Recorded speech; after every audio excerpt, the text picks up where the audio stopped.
کو ربیع الاول کے بارے میں لوگ اکثر ایک سوال پوچھتے ہیں کہ عید میلاد النبی منانا، اس میں جشن کرنا، نبی صلی اللہ علیہ وسلم کی آمد پہ خوشی منانا، یہ اسلام میں کیسا ہے؟ ہم رسول اللہ صلی اللہ علیہ وسلم کی سیرت دیکھتے ہیں. پہلی بات تو یہ کہ 12 ربیع الاول نبی کا یوم ولادت ہے، اس پر کوئی صحیح روایت موجود نہیں ہے. اگر ہے تو بھائی کوئی دکھا دے، بھائی یہ روایت ہے، اس کے یہ راوی ہیں، سارے ثقہ راوی ہیں. ایسی کوئی روایت موجود نہیں ہے، اور اس کی وجہ یہی ہے کہ اللہ تعالیٰ نے اپنے نبی کی ولادت کے دن کو امت سے چھپا لیا ہے تاکہ اس میں خرافات نہ، کیونکہ پچھلی امتوں نے کیا نا اپنے انبیاء کی ولادتوں کے دن کے ساتھ. لیکن اگر فرض کر لیں، لوگ بحث کرتے نہیں جی فلاں نے لکھا ہے تو فلاں نے لکھا ہے، چلو مان لیا کہ 12 ربیع الاول نبی کا یوم ولادت ہے، تو ہمیں رسول اللہ صلی اللہ علیہ وسلم کی سیرت میں یوم ولادت پہ کیا کرنا ملتا ہے؟ احادیث صحیحہ سے صحیح حدیث ہے کہ نبی صلی اللہ علیہ وسلم پیر کے دن کا روزہ رکھتے تھے. صحابہ نے پوچھا کیوں؟ آپ نے فرمایا یہ میرا یوم ولادت، پیر کو آپ پیدا ہوئے. اب دیکھو، پیر کو نبی نے روزہ رکھ کے یہ بتا دیا کہ اس میں عید کا تصور نہیں ہے، کیونکہ عید اور روزہ جمع، بولنا پڑے گا آپ لوگوں کو، جمع نہیں ہو سکتے. اب اس کو سیلیبریٹ نہیں کیا جا سکتا. جس دن روزہ ہو جائے گا نا، اب وہ سیلیبریٹ کرنا اس کو ممکن ہے ہی نہیں، اس میں جشن کا تصور ہی ختم ہو گیا. جو ہماری عیدیں ہیں ان میں روزہ رکھنا جائز ہے؟ عید الفطر کو کوئی روزہ رکھے؟ بولو بھائی. اگر جس دن روزہ رکھا وہ عید نہیں ہو سکتی، جو عید ہے وہ روزے کا دن. کیا خیال ہے؟ عید اور روزہ ایک دوسرے کے کیا ہیں؟ اپوزٹ. کیونکہ عید ایک خوشی کا دن ہے اور اس کو سیلیبریٹ کرنا ہے. تو سیلیبریٹ جو کیا جاتا ہے کھا پی کے کیا جاتا ہے یا بھوکا رہ کے کیا جاتا ہے؟ دیکھو، آپ کے بچے کا امتحان میں پاس ہو گیا اچھے نمبروں سے، بہت خوش ہیں آپ نے تمام رشتہ داروں کو فون کیا، بھائی میرا بچہ 100 نمبروں سے پاس ہوا ہے، میں بہت خوش ہوں اور میں اب جشن مناؤں گا، ایک سیلیبریٹ کروں گا اس کو. بھائی کیسے کریں گے؟ بھائی آپ تمام لوگوں سے گزارش ہے کہ صبح کا ناشتہ بھی چھوڑ دیں اور کل دوپہر کا کھانا بھی چھوڑ دیں. ہاں بھائی، یہ کیا ہو گیا بھائی؟ یہ خوشی ہے یا کوئی غم ہے بھائی؟ روزہ کوئی غم کی علامت نہیں ہے، لیکن خوشی بھی نہیں ہے. خوشی کا مطلب خوشی کو سیلیبریٹ کرنا نہیں ہے، منانا. خوش ہونا ایک الگ چیز ہے، خوشی منانا. بھائی خوش ہونے پر تو ہم بھی کوئی پابندی نہیں لگا رہے کہ آپ 12 ربیع الاول کو خوش ہو جائیں. مسئلہ ہے خوشی منانا. منانے کا صرف عید کو خوش ہونے پر کبھی بھی نہیں منائی جائے گی، صرف عید کے دن یا کوئی خوش یعنی یہ کوئی کھانا کھلا کے. تو آپ کے بچہ 100 نمبروں سے پاس ہوا، آپ نے کہا کہ ہم خوشی منائیں گے. بھائی کیسے منائیں گے؟ آپ بھی کھانا چھوڑ دیں اور ہم بھی کھانا لے. بھائی وہ کہیں گے بھائی پہلے ہم اس طرح تو ہوگا کہ آج ہم زیادہ کھائیں گے، اس طرح تو منائی جاتی ہے. تو یہ بات سمجھ میں آ گئی. دوسری بات، دوسری دلیل، جمعے کا دن بھی چھوٹی عید ہے نا، اس کو بھی عید کہا گیا ہے روایتوں میں. اسی وجہ، اور عید کے بہت سارے احکام جمعے کے دن بھی لاگو ہوتے ہیں. غسل کر کے نہا دھو کے مسجد میں اجتماع ہوتا ہے، عید کے دن بھی غسل کر کے نہا دھو کے اجتماع ہوتا ہے. نبی جمعے کے دن بھی اچھے کپڑے پہنتے تھے، ہم عید کے دن بھی بولتے کیوں نہیں اچھے کپڑے پہنتے ہیں. جمعے کے دن بھی خوشبو لگا کے نہا دھو کے، عید کے دن بھی ایسے ہی. اور حدیث میں جمعے کے دن کو بھی روزے کے ساتھ خاص کرنے سے منع کیا گیا ہے. لا تختصوا لیلۃ الجمعۃ بصلاۃ ولا یوم الجمعۃ بصوم.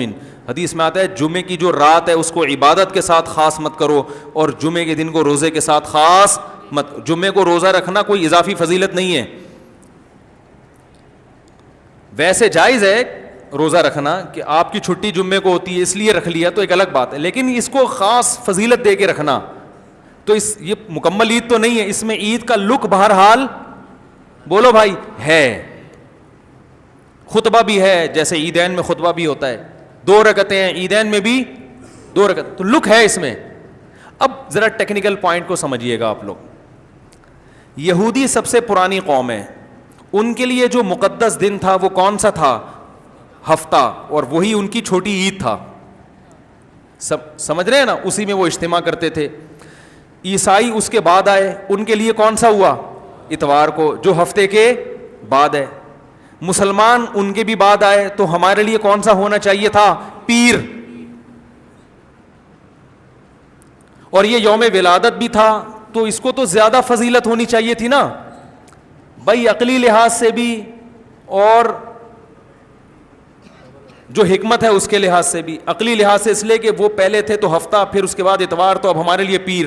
اور اس لیے بھی کہ نبی کا یوم ولادت ہے, تو یہ بطریق اولا پیر کے دن کو فضیلت ملنی چاہیے تھی, کیونکہ وہ نبی کا یوم ولادت ہے. لیکن چونکہ اس میں عید کا کانسیپٹ ہے نا, اس لیے پیر کا نہیں ہوا, بلکہ ریورس کر کے کہاں لے گئے؟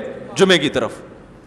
تو پیر کے دن یا نبی کے یوم ولادت سے عید کا کانسیپٹ اسلام نے کھرچ کے نکال دیا ہے کہ اس میں عید کا کانسیپٹ ہو ہی نہیں سکتا, اپوزٹ ہے اس کا, روزہ ہے. بات آ رہی ہے سمجھ میں؟ تو اس لیے 12 ربیع الاول اگر نبی کا یوم ولادت ہے بھی, تو بہت کچھ بھی اگر کرنا ہے تو روزہ رکھنا, ہم تو اس کے بھی قائل نہیں ہیں روزے رکھنے کے, کیونکہ نبی نے پیر کا رکھا ہے, 12 ربیع الاول کا نہیں رکھا. لیکن اگر آپ کو کھینچ تان کے کچھ نہ کچھ ثابت کرنا ہی ہے, تو آپ اس دن کو روزے کا تو قرار دے سکتے ہیں. آپ اس دن کو سیلیبریٹ کرنا یا عید قرار دینا آپ کے لیے ممکن, قرآن و سنت نبی کی تعلیمات کے مطابق عید کا دن قرار دینا ممکن نہیں ہے, آپ ممکن نہیں ہے. دوسری بات, ابھی بات مکمل نہیں ہوئی ہے, ایک پوائنٹ اور رہ گیا. اسلام میں عیدیں صبح کے وقت ہوتی ہیں, رات کو عیدیں غیر مسلموں کی ہوتی ہیں. کرسمس زیادہ جوش و خروش سے کم منایا جاتا ہے رات کو, کیونکہ اس میں ڈھول ڈھمکے ہوتے ہیں, لائٹنگ ہوتی ہے. لائٹنگ رات کو جچتی ہے, دن میں لائٹنگ بولو بھائی نہیں. جبکہ اسلام کے جو تہوار ہیں وہ کب ہوتے ہیں؟ صبح کے وقت. صبح آپ اشراق کے وقت آؤ گے, نماز پڑھو گے, سوئیاں کھاؤ گے, گلے ملو گے, پتلی گلی سے نکل لو. عید الاضحیٰ میں بھی صبح آؤ گے, نماز پڑھو گے, قربانی کرو گے, گوشت کھاؤ گے, ٹھیک ہے نا. یہ سب کام تبھی فقہا نے لکھا ہے کہ مغرب کی نماز کے بعد جانور کو قربان کرنا مکروہ ہے, جائز ہے مگر مکروہ, کیونکہ شاعر اسلام میں سے ہے, دن میں ہوگا. یہ رات کو شریعت نے اس لیے نہیں رکھا کہ رات کا وقت نا گناہوں کی طرف لے جاتا ہے. جب خوشی منائی جاتی ہے تو رات کو انسان ٹریک سے ہٹنے کا خطرہ زیادہ ہوتا ہے. جبکہ 12 ربیع الاول کو جو عید منائی جاتی ہے وہ دن میں زیادہ منائی جاتی ہے یا رات کو؟ ساری لائٹنگ رات کو ہوتی ہے, سارے جو نعت اور میوزک کے ساتھ وہ سب کب ہو رہا ہے؟ رات کو. یہ خود اسلام کے مزاج کے خلاف ہے. تو پتہ ہی چلتا ہے بھائی, بہت معذرت کے ساتھ, کسی پہ طنز مقصد نہیں ہے. دیکھو اللہ اس کے رسول صلی اللہ علیہ وسلم کو فالو کرنا یہ عشق نبی ہے اصل. یاد رکھو, محبت میں جذبات پہ کنٹرول کرنا یہ زیادہ مشکل کام ہے, اور جذبات سے ہٹ کے, جذبات سے مغلوب ہو جانا یہ آسان بہت ہے, لیکن یہ حقیقی محبت کی علامت نہیں ہے. جب محبت ہو نا کسی کو, تو اپنے جذبات کو حدود کے اندر رکھ کے انسان محبت کا اظہار کرے.